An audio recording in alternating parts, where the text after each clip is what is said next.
My name's Adam Price, and for years I thought being successful meant being far away from home. Our small town in Ohio felt like a place people escaped from, not returned to. The air smelled of sawdust and rain, and every house looked like it was holding its breath. My father, Richard Price, spent his life there, fixing trucks, mending fences, never chasing anything beyond what he could hold in his hands. He was the kind of man who woke before dawn, drank his coffee black, and believed the world made sense if you worked hard and kept your word. And for a long time, I thought he was wrong, that small dreams made small lives. Growing up, I wanted more than the hum of his workshop, and the quiet pride he took in things that didn't pay enough. I wanted the noise, the rush, the city lights that never dimmed. I wanted to prove I was something more than Richard's boy. I still remember the morning I left for college. He stood by the porch in that old denim jacket he wore for everything. Work, weddings, funerals, and said, "Just don't forget where you came from, son." I nodded, but I didn't really listen. I was too focused on the future, on the highway stretching out ahead like freedom. Mom cried that morning. Dad didn't. He just gave me a long, quiet look, that kind of look that carried everything he never said out loud. It felt heavy, almost suffocating. I promised I'd visit soon. I didn't. Life in the city was loud, fast, and merciless. I worked long hours at a marketing firm, slowly climbing the ladder, telling myself this was what success looked like. Late nights, deadlines, expensive suits. I didn't notice the calls I ignored or the messages that went unanswered.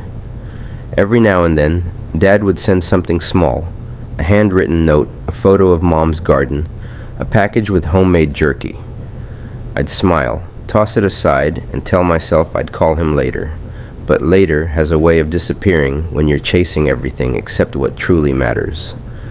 One winter, I went home for Christmas after 5 years. Mom hugged me so tight it almost hurt. Dad stood at the back, hands in his pockets, smile quiet but proud. He didn't say much, just, "You've done well, son." And for some reason, that stung more than if he'd said nothing at all. He'd grown older, slower, a slight limp in his step. I noticed the gray in his hair, the roughness in his hands. But instead of staying longer, I checked my watch and said I had work to get back to. The last thing he said to me before I left was simple. "Drive safe, Adam. Roads get tricky when you're in a hurry." I laughed, waved, and drove off. Too fast, too far.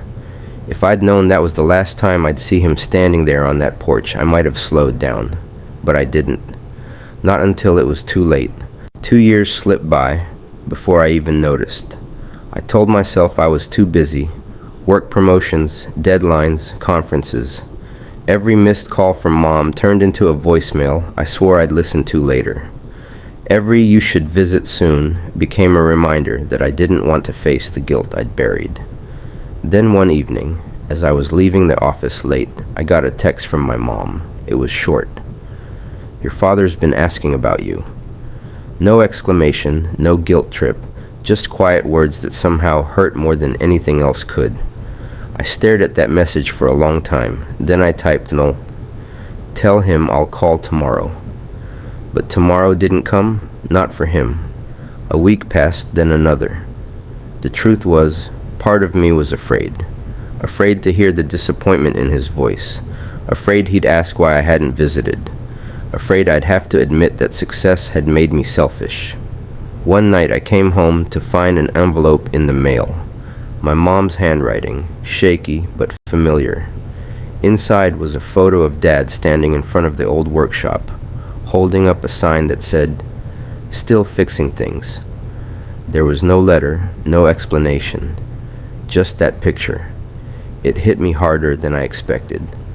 The lines on his face, the way his hands still looked strong, the small smile that somehow said, "I'm still proud of you," even when he had every right not to be. I put that photo on my fridge and told myself I'd go home soon. But I didn't. Then came that night, the one that still wakes me up sometimes.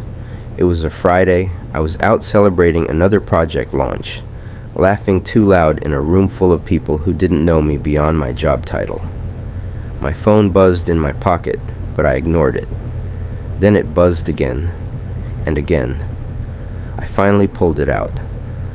Mom, 5 missed calls, and then one message that froze me cold. Adam, it's your dad. He collapsed. He's in the hospital. Please come. The music around me blurred. The laughter felt like static. My hands went numb. I left everything, my drink, my coat, my unfinished conversation, and ran to my car. It was a 6-hour drive back to Ohio. The whole time, my mind replayed every moment I'd chosen not to call, not to visit, not to care. Every later I'd said to him echoed in the silence of the highway. By the time I reached the hospital, the sun was rising. I ran through the sliding doors, heart pounding, my throat dry. Mom was sitting in the waiting room, eyes red, her hands wrapped around a cup of cold coffee. When she looked up and saw me, she didn't say anything. She just shook her head. "He's gone, Adam," she whispered. The world stopped. Every sound, the beeping machines, the footsteps, the hum of fluorescent lights, faded into nothing. I'd come too late to say sorry, too late to say goodbye, too late to tell him that everything I was, every bit of success I'd ever claimed, came from the lessons he taught me.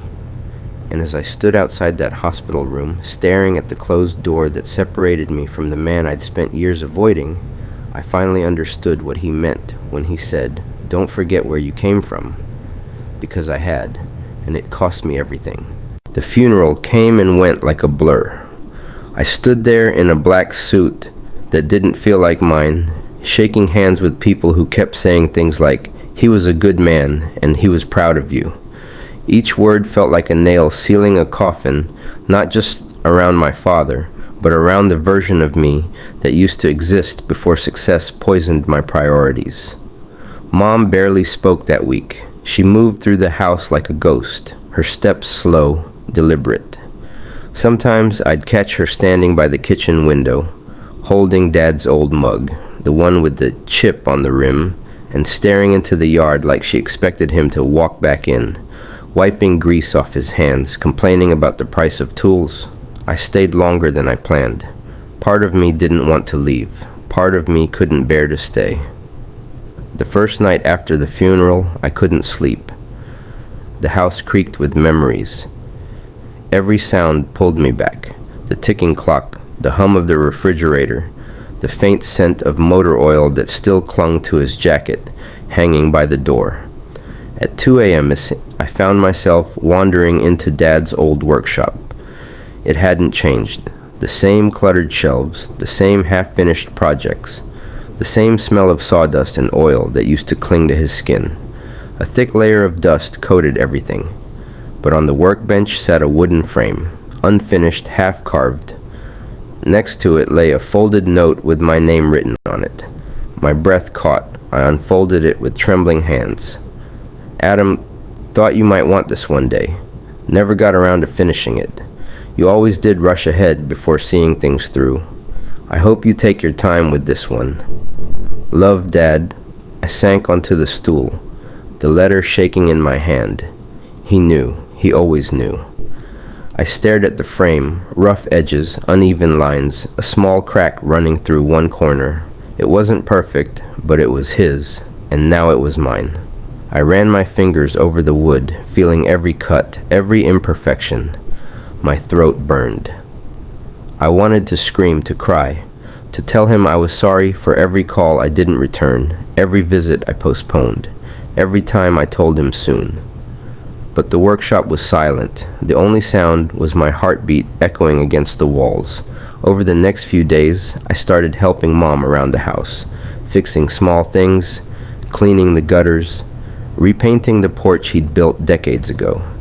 It was strange how doing his chores made me feel closer to him, like I was trying to finish the unfinished parts of his life.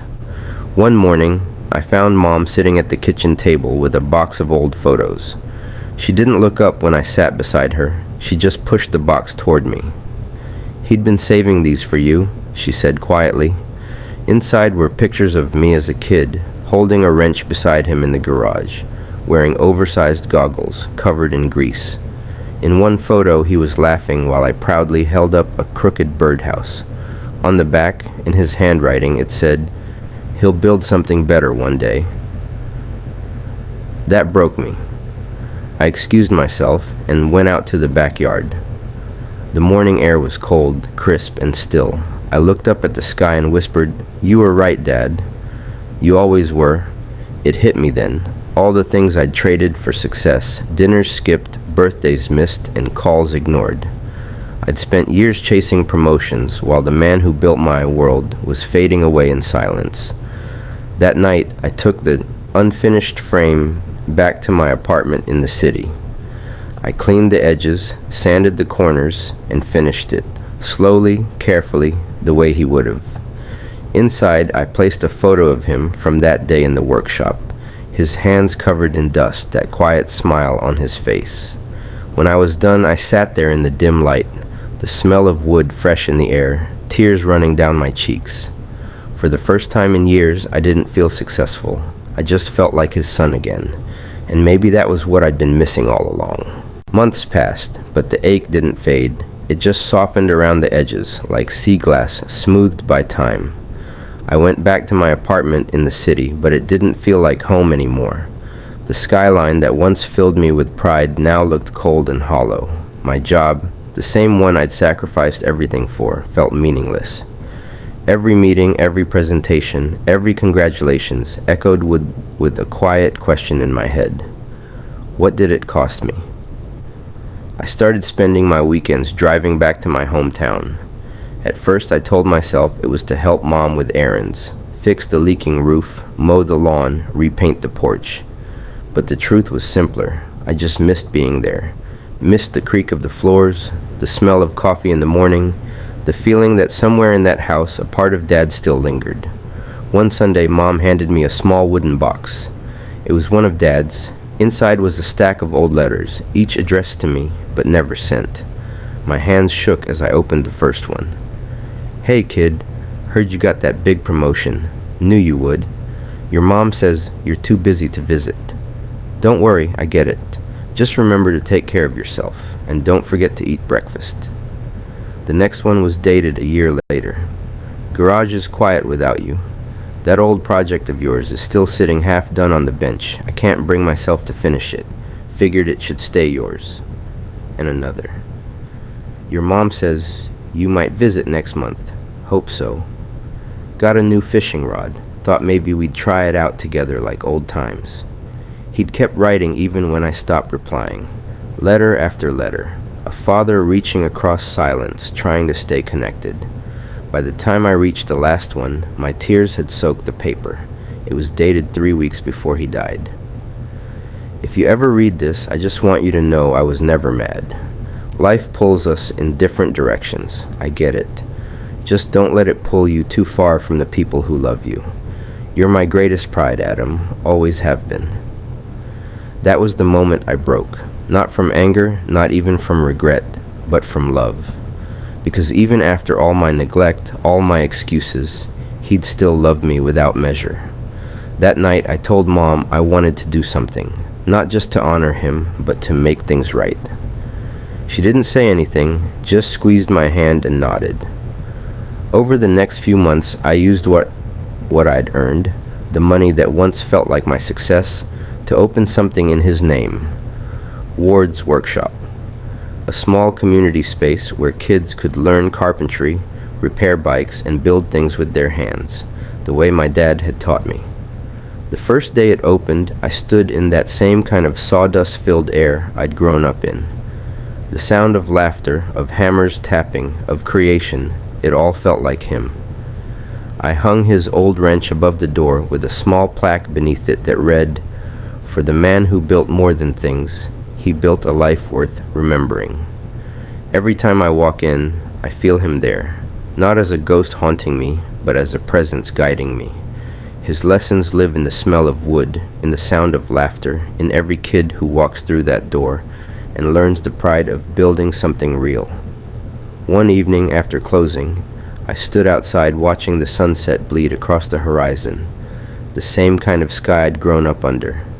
Mom came by, carrying 2 cups of coffee.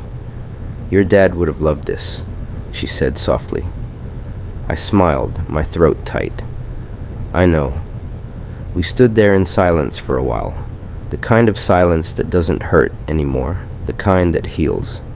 I looked up at the fading light and whispered, "I'm sorry I came home too late, Dad, but I made it back." And in that moment, with the scent of sawdust, the warmth of coffee, and the weight of love still lingering in the air, I finally felt like I'd said goodbye, not in guilt, but in peace.